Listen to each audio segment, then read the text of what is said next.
Synthetic പ്രകൃതിവാതക ഉൽപ്പാദനത്തിലേക്ക് കടക്കുകയാണ് India. 2030 37,000 കോടി രൂപയുടെ ഒരു വലിയൊരു ഇൻവെസ്റ്റ്മെൻ്റാണ് ഈ പദ്ധതിക്കായിട്ട് ഇന്ത്യ ചെലവഴിക്കുന്നത്. ഇതിൻ്റെ പ്രാരംഭ നടപടികൾ ഇതിനോടകം ആരംഭിച്ചു കഴിഞ്ഞിരിക്കുകയാണ്. അപ്പോൾ എന്താണ് ഈ കൽക്കരിയിൽ നിന്ന് ഉണ്ടാക്കിയെടുക്കുന്ന ഈ സിന്തറ്റിക് പ്രകൃതി വാതകം? ഇതിൻ്റെ കൂടുതൽ വിശദാംശങ്ങൾ എന്തൊക്കെയാണ്? ഇപ്പോൾ ഇറാനും അമേരിക്കയും തമ്മിലുള്ള യുദ്ധം തുടങ്ങിയതിന് ശേഷം പ്രകൃതിവാതകത്തിന്റെ, അതായത് LNG എന്ന് പറയുന്ന ലിക്വിഫൈഡ് നാച്ചുറൽ ഗ്യാസിന്റെയും അതുപോലെ LPG ലിക്വിഫൈഡ് പെട്രോളിയം ഗ്യാസിന്റെയും ദൗർലഭ്യം ഇന്ത്യയിൽ അനുഭവപ്പെടുകയാണ്. മാത്രവുമല്ല, ഈ LNG ഇറക്കുമതിക്കായിട്ട് ഇന്ത്യ ഓരോ വർഷവും LNG LPG ഇറക്കുമതികൾക്കായിട്ട് ഇന്ത്യ ഓരോ വർഷവും ചെലവഴിക്കുന്നത് 2.77 ലക്ഷം കോടി തൊട്ട് 3 ലക്ഷം കോടി വരെ രൂപയാണ്. ഇത് നമ്മുടെ വിദേശ നാണ്യം ശേഖരം വലിയ രീതിയിൽ വഴിതിരിച്ചു വിടുകയും, അപ്പോൾ ഇതിനൊക്കെ ഒരു പരിഹാരമായിട്ട് ഒരു പുതിയ പദ്ധതിയുമായിട്ട് കേന്ദ്ര സർക്കാർ രംഗത്ത് വന്നിരിക്കുകയാണ്. ഒന്നും രണ്ടുമല്ല, 37,000 കോടി രൂപ ചെലവഴിച്ച് ഇന്ത്യയിൽ സുലഭമായി ലഭ്യമായ കൽക്കരി, അതുപോലെ ലിഗ്നൈറ്റ് ഇവ വിഘടിപ്പിച്ച് കൃത്രിമ പ്രകൃതിവാതകം ഉണ്ടാക്കുന്ന പദ്ധതിയാണ് സർക്കാർ വിഭാവനം ചെയ്യുന്നത്. ഈ പദ്ധതികൾ 2030 ഇവ പ്രവർത്തനം നല്ല രീതിയിൽ പ്രവർത്തനം തുടങ്ങും. ഈ സർക്കാർ പറയുന്നത് ഇന്ത്യയുടെ കൽക്കരി അതുപോലെ ലിഗ്നൈറ്റ് ശേഖരം സത്യം പറഞ്ഞാൽ നമ്മൾ വേണ്ട രീതിയിൽ ഉപയോഗിക്കുന്നില്ല. അത് നമ്മുടെ ഊർജ സുരക്ഷിതത്വത്തിന് ഈ കൽക്കരി ലിഗ്നൈറ്റ് ഇവ വലിയ രീതിയിൽ ഒരു അസറ്റാണ്. ലോകത്തിലെ തന്നെ നാലാമത്തെ ഏറ്റവും വലിയ കൽക്കരി ലിഗ്നൈറ്റ് ശേഖരമുള്ള രാജ്യമാണ് ഇന്ത്യ. അപ്പോൾ ചൈന ഇക്കാര്യത്തിൽ ഇന്ത്യയെക്കാൾ മുൻപേ അവര് കോൾ ഗ്യാസ് എന്ന് പറയുന്ന അതായത് കൽക്കരിയിൽ നിന്നും അവരെ പ്രകൃതിവാതകം ഉൽപ്പാദിപ്പിക്കാൻ തുടങ്ങിക്കഴിഞ്ഞിരിക്കുന്നു. ഇന്ത്യ ഇപ്പോൾ ലക്ഷ്യമിടുന്നത് ഇതിൽ നിന്നും സിന്തറ്റിക് നാച്ചുറൽ ഗ്യാസ് ഉൽപ്പാദിപ്പിക്കാനാണ്. അതെങ്ങനെയാണ് ചെയ്യുന്നത് എന്ന് ചോദിച്ചാൽ, ഈ കൽക്കരി ആദ്യം ഒരു ഹൈഡ്രജന്റെയും കാർബൺ മോണോക്സൈഡിന്റെയും ഒരു മിശ്രിതമായിട്ട് മാറ്റി എടുക്കും. അത് ഒരു രാസപ്രക്രിയയിലൂടെയും അതുപോലെ തന്നെ മറ്റു രീതിയിലുമൊക്കെ കൽക്കരിയിൽ നിന്നും കൽക്കരി വിഘടിപ്പിക്കുകയാണ് ഹൈഡ്രജനും കാർബൺ മോണോക്സൈഡുമായി. അതിനൊപ്പം മറ്റു വാതകങ്ങളൂടെ ചേർന്ന ഒരു മിശ്രിതം ഉണ്ടാക്കുകയാണ് ഈ സിന്തറ്റിക് നാച്ചുറൽ ഗ്യാസ് എന്ന പേരിൽ അറിയപ്പെടുന്നത്. ഈ സിന്തറ്റിക് നാച്ചുറൽ ഗ്യാസ് മുഖ്യമായിട്ടും അത് വീടുകളിൽ കുക്കിംഗ് ഗ്യാസ് ആയിട്ടും വേണമെങ്കിൽ ഉപയോഗിക്കാം. പക്ഷേ തൽക്കാലം ഇന്ത്യ ലക്ഷ്യമിടുന്നത്, ഇന്ത്യയുടെ രാസവള നിർമ്മാണ കേന്ദ്രങ്ങൾ വലിയ രീതിയിൽ ലിക്വിഫൈഡ് നാച്ചുറൽ ഗ്യാസ് ഉപയോഗിച്ചാണ് പ്രവർത്തിക്കുന്നത്.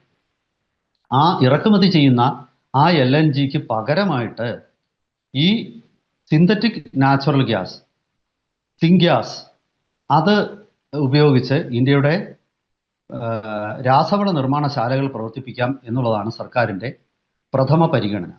അതുപോലെ മറ്റ് വ്യാവസായിക ആവശ്യങ്ങൾ അതിനുശേഷം മാത്രമായിരിക്കും ഇത് വീടുകളിൽ പാചകവാതകമായിട്ട് വിതരണം ചെയ്യുന്ന. അതുവരെയും LPG തന്നെ ആയിരിക്കും പാചകവാതകമായിട്ട് വീടുകളിൽ വിതരണം ചെയ്യുന്നത്.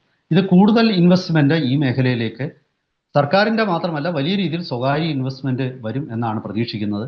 ഈ 37,000 കോടി രൂപ ഞാൻ മനസ്സിലാക്കുന്നത് ഇത് ഈ മേഖലയിൽ ഇൻവെസ്റ്റ്മെന്റ് നടത്തുന്ന സ്വകാര്യ കമ്പനികൾക്കുള്ള പ്രോത്സാഹനമായിരിക്കും. അപ്പോൾ നമ്മൾ ഈ പറഞ്ഞ 37,000 കോടി രൂപയുടെ പദ്ധതി എന്ന് പറയുമ്പോൾ അതിലും വളരെ വലിയൊരു പദ്ധതിയായിരിക്കും നടപ്പാക്കാൻ പോകുന്നത്. അത് മൊത്തം മൂലധന നിക്ഷേപം ഇൻവെസ്റ്റ്മെന്റ് 37,000 കോടി ആണെന്ന് കരുതണ്ട. അത് എൻ്റെ ഒരു വിലയിരുത്തൽ അത് 1 ലക്ഷം കോടി രൂപയ്ക്ക് മുകളിൽ ഒന്നൊന്നുമല്ല, ഒന്നിനും ഒക്കെ വളരെ മുകളിലായിരിക്കും. അതായത് 2.5 തൊട്ട് 3 ലക്ഷം കോടി വരെ ഇൻവെസ്റ്റ്മെന്റ് ആണ് സർക്കാർ പ്രതീക്ഷിക്കുന്നത്. അപ്പോൾ അവർക്ക് ഉത്തേജനം കൊടുക്കാനായിട്ടാണ്, സ്വകാര്യ മേഖലയ്ക്ക് ഉത്തേജനം കൊടുക്കാനായിട്ടാണ് ഈ 37,000 കോടി രൂപ. 75 ദശലക്ഷം, അതായത് 7.5 കോടി ടൺ കൽക്കരിയും ലിഗ്നൈറ്റും ഈ പദ്ധതികളിലേക്ക് ഉപയോഗിക്കും എന്നാണ് കണക്കാക്കപ്പെടുന്നത്. ഇത് തീർച്ചയായിട്ടും വളരെ വയബിൾ ആയിട്ടുള്ള ഒരു പ്രപ്പോസലാണ്. കാരണം ലോകത്തിൽ കൽക്കരി നിക്ഷേപമുള്ള പല രാജ്യങ്ങളും ഇത് ചെയ്യുന്നുണ്ട്. ഇത് വലിയ മൂലധന നിക്ഷേപമുള്ള ഒരു മേഖല ആയതുകൊണ്ടായിരിക്കണം ഇന്ത്യ ഇതുവരെ ഈ മേഖലയിലേക്ക് കാലെടുത്ത് വെച്ചിട്ടില്ല. പക്ഷേ ഇപ്പോൾ ഇന്ത്യ എല്ലാ ഓപ്ഷനുകളും ഇപ്പോൾ പിന്നെ പരീക്ഷിക്കുകയാണ്. ഒരുപക്ഷെ എണ്ണയുടെ, ക്രൂഡ് ഓയിലിൻ്റെയും നാച്ചുറൽ ഗ്യാസിൻ്റെയും ഒക്കെ വില കഴിഞ്ഞ ഒരു 4-5 വർഷമായിട്ട് വില വളരെ താഴ്ന്നു നിൽക്കുന്നതും സുലഭമായിട്ട് അത് മാർക്കറ്റിൽ ലഭ്യമാകുന്നതും ഒക്കെ കൊണ്ടായിരിക്കണം ഈ വലിയൊരു മൂലധന നിക്ഷേപം ഈ മേഖലയിൽ നടത്താൻ ഇന്ത്യ ശ്രമിക്കാതിരുന്നത്. പക്ഷേ ഇതിപ്പോൾ ഉർവശി ശാപം ഉപകാരം എന്നതുപോലെയാണ്. ഈ ഒരു പ്രതിസന്ധി ഇന്ത്യക്ക് വലിയൊരു മുതൽക്കൂട്ടാവുകയാണ്. ഇവിടെ ഇന്ത്യ ഈ സിന്തറ്റിക് നാച്ചുറൽ ഗ്യാസ് ഉൽപ്പാദനത്തോടുകൂടി യഥാർത്ഥ ആത്മനിർഭരതയിലേക്കും, അതായത് സ്വയം പര്യാപ്തതയിലേക്കും നമ്മൾ കടക്കുകയാണ്. മറ്റൊരു വിഷയം ഞാൻ ആദ്യം സൂചിപ്പിച്ചതുപോലെ വിദേശ നാണ്യം നമ്മൾക്ക് സംരക്ഷിക്കുക എന്നുള്ളതാണ്. ഇനി ഇതിൻ്റെ ഒരു ഗുണഫലത്തെ കുറിച്ചുകൂടെ പറഞ്ഞിട്ട് നമുക്ക് ഒരുപക്ഷെ അപ്പോഴേക്കും സമയമാവും, സമയപരിമിതി മൂലം നമുക്ക് ചർച്ച അവസാനിപ്പിക്കാം. ഇന്ത്യയിൽ മുഖ്യമായിട്ട് ഏതൊക്കെ സംസ്ഥാനങ്ങളിലാണ് ഈ കൽക്കരിയും ലിഗ്നേറ്റും ഉള്ളതെന്ന് ചോദിച്ചാൽ, അത് കൽക്കരി മുഖ്യമായിട്ടും മധ്യപ്രദേശ്, ഛത്തീസ്ഗഡ്, ജാർഖണ്ഡ്, ബീഹാറിൻ്റെ ചില ഭാഗങ്ങൾ, ഒഡീഷ തുടങ്ങിയ സംസ്ഥാനങ്ങളിലാണ് ഇത് വലിയ രീതിയിൽ ഇതിൻ്റെ നിക്ഷേപമുള്ളത്. ഈ സംസ്ഥാനങ്ങൾ പലതും ശരിക്കും പിന്നോക്ക സംസ്ഥാനങ്ങളാണ് ഇന്ത്യയിൽ. അപ്പോൾ ഈ പുതിയ നിക്ഷേപം വരുന്നതോടുകൂടി സർക്കാർ ഉദ്ദേശിക്കുന്നത് ഈ ഖനനം നടക്കുന്ന അതായത് ഈ കൽക്കരി നിക്ഷേപമുള്ള പ്രദേശത്തിനടുത്ത് തന്നെ ഈ പ്ലാന്റുകൾ തുടങ്ങുക എന്നുള്ളതാണ്. അതായത് ട്രാൻസ്പോർട്ടേഷൻ ചെലവ് ഒഴിവാക്കാം.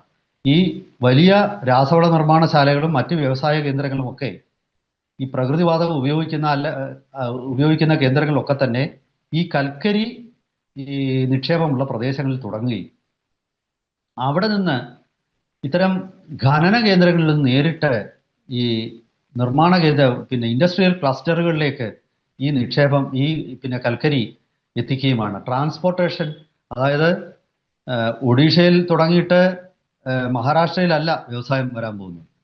ഒഡീഷയിൽ തുടങ്ങി ആ കൽക്കരി നിക്ഷേപമുള്ള പ്രദേശത്തിനടുത്ത് തന്നെ ആയിരിക്കും ഈ ഇൻവെസ്റ്റ്മെന്റ് വരുന്നത്. അപ്പോൾ ഈ സംസ്ഥാനങ്ങളുടെ വികാസവും കൂടിയാണ് ഇന്ത്യ ഇപ്പോൾ ലക്ഷ്യമെടുക്കുന്നത്. അതോടുകൂടി ഈ ഇന്ത്യയുടെ മധ്യ ഇന്ത്യയുടെയും ഇന്ത്യയുടെ കിഴക്കൻ മേഖലയുടെയും വികാസം ഉറപ്പുവരുത്തുക എന്നൊരു ലക്ഷ്യം കൂടി ഈ പദ്ധതികൾക്കുണ്ട്. ഇത് പിന്നീട് ബാക്കി വരുന്ന ഈ രാസവള നിർമ്മാണശാലകൾക്കാകട്ടെ വ്യവസായ കേന്ദ്രങ്ങൾക്കാകട്ടെ അവരുടെ ആവശ്യം കഴിഞ്ഞ് ബാക്കി വരുന്ന സിന്തറ്റിക് നാച്ചുറൽ ഗ്യാസ് അവിടെ നിന്നും മറ്റു സ്ഥലങ്ങളിലേക്ക് കൊണ്ടുപോകാനായിട്ട് ഒരു പൈപ്പ് ലൈനും ഇന്ത്യ വിഭാവനം ചെയ്യുന്നുണ്ട്. അപ്പോൾ ചുരുക്കി പറഞ്ഞാൽ ഇത് അതീവ ഗൗരവമായിട്ടുള്ള ഒരു പ്രോജക്റ്റായിട്ടാണ് ഇന്ത്യ പരിഗണിക്കുന്നത്. ഇന്ത്യയുടെ അവികസിത പ്രദേശങ്ങളുടെ വികസനം ഒരു ഭാഗത്ത് ഉറപ്പുവരുത്തുകയും ഇന്ത്യയുടെ വിദേശ നാണ്യ ശേഖരം അത് സംരക്ഷിച്ചു നിർത്തുകയും ഇന്ത്യയുടെ സ്വയം പര്യാപ്തത അത് ഉറപ്പുവരുത്തുകയൊക്കെ ചെയ്യുന്ന ഒരു പദ്ധതിയാണ്. മറ്റു രാജ്യങ്ങളിൽ ഇന്ത്യക്കുള്ള ഡിപ്പെൻഡൻസി, അഥവാ നമുക്ക് അവരിലുള്ള ഒരു അവരെ എപ്പോഴും അവരെ ആശ്രയിക്കുന്ന ഒരവസ്ഥ ഇതോടുകൂടി ഒഴിവായി കിട്ടും. കാരണം ഇത് ഇന്ത്യക്ക് സുലഭമായ ഇതിൻ്റെ റോ മെറ്റീരിയൽ എന്ന് പറയുന്നത് കോള, ലിഗ്നേറ്റ് ആണ്. ലിഗ്നേറ്റ് തമിഴ്നാട്ടിലുമുണ്ട്. ഒരുപക്ഷെ തമിഴ്നാട്ടിലും ഇത്തരം ഗ്യാസിഫിക്കേഷൻ പ്ലാന്റുകൾ വരാനുള്ള സാധ്യത ഞാൻ കാണുന്നുണ്ട്. ഇത് സംഭവിച്ചു കഴിയുമ്പോഴേക്കും നമ്മുടെ LNGക്ക് വേണ്ടി നമ്മളിപ്പം ഖത്തറിനെ പോലുള്ള രാജ്യങ്ങളെ ആശ്രയിക്കുന്നത് വലിയ രീതിയിൽ കുറയ്ക്കാൻ നമുക്ക് കഴിയും. ഇതൊരു ചെറിയ ഉൽപ്പാദനമല്ല, ഇത് വലിയ രീതിയിലുള്ള ഉൽപ്പാദനമാണ് ഈ പ്ലാന്റുകളിൽ, അതായത് കോൾ ഗ്യാസിഫിക്കേഷൻ പ്ലാന്റുകളിൽ നടപ്പാക്കാൻ ഉദ്ദേശിക്കുന്നത്. ഇതൊരു ലോകത്ത് ആദ്യമൊന്നുമല്ല. ഞാൻ പറഞ്ഞല്ലോ, ചൈനയിൽ ഇത്തരം പ്ലാന്റുകളുണ്ട്. ചൈന വലിയ രീതിയിൽ അതിൽ നിന്നും ഗ്യാസ് ഉൽപ്പാദിപ്പിക്കുന്നുണ്ട്. ഇന്ത്യക്കും ഒരുപക്ഷെ 1990കളിലോ 80കൾ തൊട്ടേ ചെയ്യാമായിരുന്ന ഒരു മേഖലയാണിത്. പക്ഷെ ദൗർഭാഗ്യവശാൽ ഒരുപക്ഷെ അത്തരം ഗ്യാസിഫിക്കേഷൻ പ്ലാന്റുകൾക്കുള്ള നിർമ്മാണ ചെലവായിരിക്കാം നമ്മളെ ഈ ഒരു മേഖലയിലേക്ക് കാലെടുത്ത് വെക്കുന്നതിൽ നിന്നും നിരുത്സാഹപ്പെടുത്തി. എന്തായാലും ആ ഒരു മടി ഇന്ത്യ മാറിയിരിക്കുകയാണ്.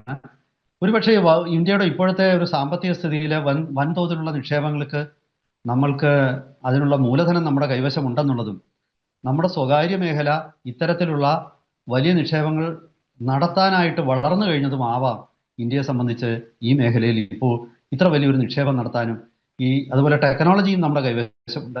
എന്തായാലും വരും ദിവസങ്ങളിൽ ഇത് ഇന്ത്യയുടെ ഊർജ സംരക്ഷണത്തിന്റെ ഒരു പ്രധാന ഭാഗമായിട്ട് മാറും. ഒരു കാര്യം കൂടെ പറഞ്ഞ് ഞാൻ അവസാനിപ്പിക്കുകയാണ്. അതായത് ഇത്തരം പ്ലാന്റുകൾ പരിസ്ഥിതി മലിനീകരണം ഉണ്ടാക്കും എന്നൊരു ആശങ്കയാണ് മുമ്പുണ്ടായിരുന്നത്. പക്ഷേ ഇപ്പോഴത്തെ ആധുനിക ടെക്നോളജികൾ ഒട്ടും തന്നെ പരിസ്ഥിതി മലിനീകരണത്തിന് കാരണമാവാതെ കോൾ ഗ്യാസിഫിക്കേഷൻ പ്ലാന്റുകൾ പ്രവർത്തിപ്പിക്കാനാകും ഉള്ള ഒരു കണ്ടെത്തലുകളും കൂടിയാകണം ഇപ്പോൾ ഈ മേഖലയിലേക്ക് കാലെടുത്ത് വെക്കാൻ ഇന്ത്യയെ പ്രേരിപ്പിക്കുന്നത്. എന്തായാലും ശരി, ഞാൻ പറഞ്ഞതുപോലെ കൂടുതൽ വിവരങ്ങളുമായിട്ട്, കൂടുതൽ സംഭവ വികാസങ്ങൾ ഉണ്ടാകുന്ന മുറയ്ക്ക് വിശദാംശങ്ങളുമായിട്ട് നമുക്ക് വീണ്ടും പ്രേക്ഷകരെ സമീപിക്കാം. അതുവരെ ഒരിക്കൽ കൂടി എല്ലാവർക്കും നമസ്കാരം.